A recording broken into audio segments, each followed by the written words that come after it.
Cha-cha-cha. Cha-cha-cha. Cha-cha-cha. All right. Welcome back. Welcome.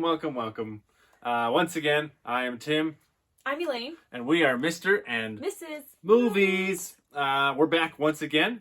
Another hiatus, but we're ready to dive back into the breach, as it were. So this time we thought it would be a little bit fun to take a different path, and we've decided one of the things that Elayne and I do as a couple that we really enjoy is each year around the Oscars.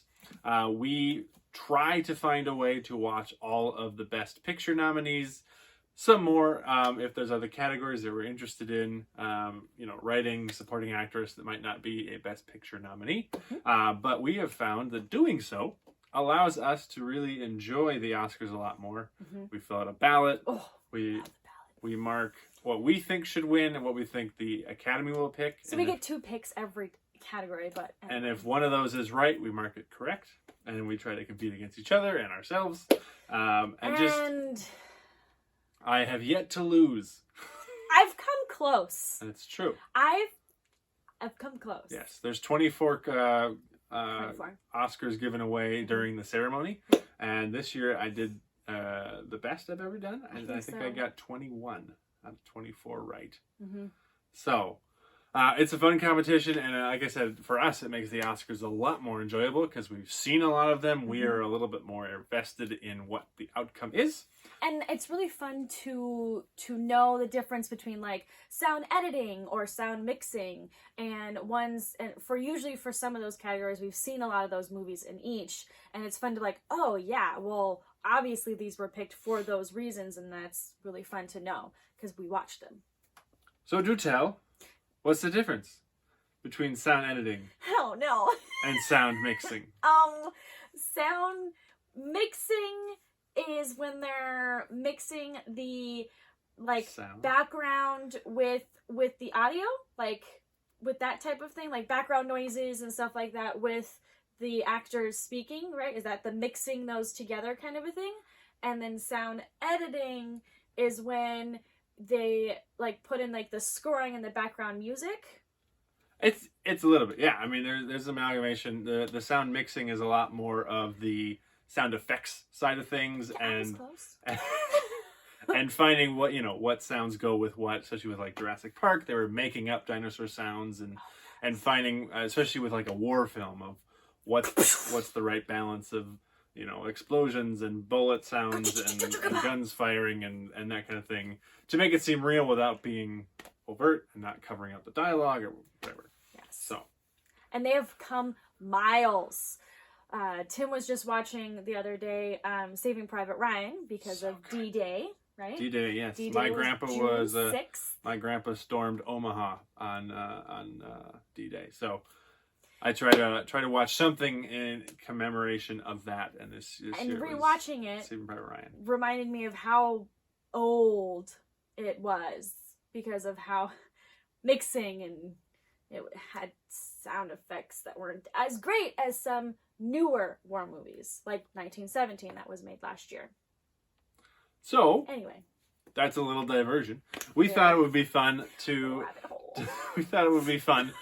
take a peek at the movies that won since we started doing this, which was 2015 and on. Movies that won Best Picture are Birdman 2015, Spotlight, Moonlight, Shape of Water, Green Book, and Parasite. And share what our favorite one is, that and any favorable mentions. So, Elayne, out of those 6, I really enjoyed The Shape of Water because it was so different and so weird. It's very weird. It's kind of got this like weird fish alien man and this deaf woman, and how they communicate, and how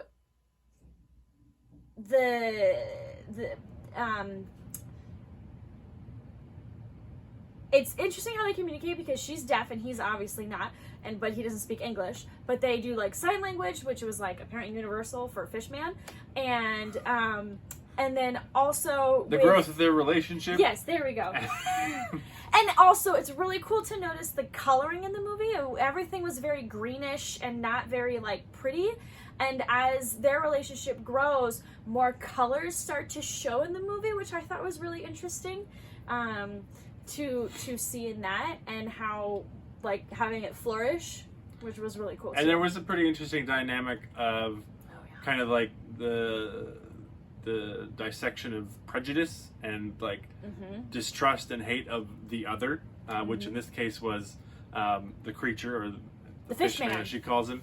But that, you could replace that with any, an immigrant or someone you don't like, or a different race or gender that you're not a big fan of, that you just you put them in a box and say they're this and they can't be anything more than this, and I don't want to learn more about it because they're that. So it kind of peeled back some of those layers in a unique way, from more of like a looking at it from like kind of Creature from the Black Lagoon, but more human, I would say. Yeah. So definitely. It was a very interesting movie. Guillermo del Toro finally won the Best Director. Yeah. You got to be in the right headspace for it, and it's definitely not for everybody. No, and it is rated R. There is some nudity, just FYI. So. Yes. So mine would actually be Parasite. Which is this this year's movie. Very, very much took me by surprise. I think it was the last one that we watched out of this year's nominees, because I think we were both like, Parasite. I don't like. Is that what is that? A horror film? Is that? Yeah. And I was pleasantly surprised. But, thriller-ish. Yeah, I mean, there's elements of horror, but it doesn't delve into that whatsoever. Yeah, not beyond like maybe one shot that's like, whoa. Yeah. But other than that, it was very interesting. It was a unique take on for sure. on the rich and the poor, basically. That dynamic of social standings in the Korean culture and economics. Yeah. So basically, there's a family that kind of takes over the life of another family, and it's the dynamic between how it happens. Characters were well drawn out. Very much. Ending kind of sort of takes you by surprise, and sort of had me guessing at every turn. And it's one of the few of the last few years that I was like, yeah, that was hands down the best movie I watched this year. So good. Honorable mention for me would be Spotlight. I think I picked that I would pick that one, but the Academy would pick a different one. So I was surprised when they picked Spotlight, but I think it was incredibly well made, timely. It was a kind of a expose that took place in Boston around the molestations within the Catholic Church. And sort of peeling back that, which I hadn't yet seen in a film, but they did it in a graceful way, but also in an important and timely way. The cast is fantastic with Rachel McAdams and Michael Keaton and Mark Ruffalo and it's just Christian Bale. So, right? Oh no, I don't. Was that another one? I think so. There's a Big Short. Oh, my bad. That's same year. So I'm sorry. Anyway. That's mine. I would say my honorable mention would be Green Book, because I believe that's the one with the driver and the African American musician, and he gets paid to drive him around, the musician, to different gigs, and being treated not his standing, because he's driving around this African American instead of driving some white guy or whatever. And he learns to actually appreciate the musician because he has skill and he has class, and they end up having a relationship and a friendship, which I find is awesome, because if someone has a talent, it shouldn't matter what color they are. Set in the early '60s and dives into the kind of the racism that a lot of us are talking about now with George Floyd and the current protests going on. in a very accessible way. The film itself is a little bit formulaic, but the story is really kind of timeless, and I had never heard of anything about it. And I think Viggo and Mahershala Ali did fantastic, and they were both nominated. I think Mahershala won for best supporting actor. I think he was. No, he won for Moonlight for best supporting.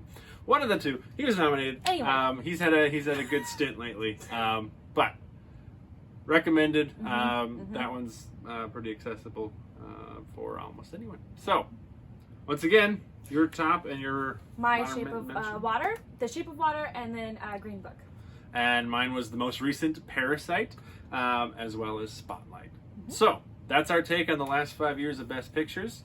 Feel free to share what yours were. 6 years. 6 years. Feel free to share what yours were. We'll probably do some more Best Picture ones, maybe by decade, or just overall in the future. But let us know what you think, and we'll talk to you next time. See ya!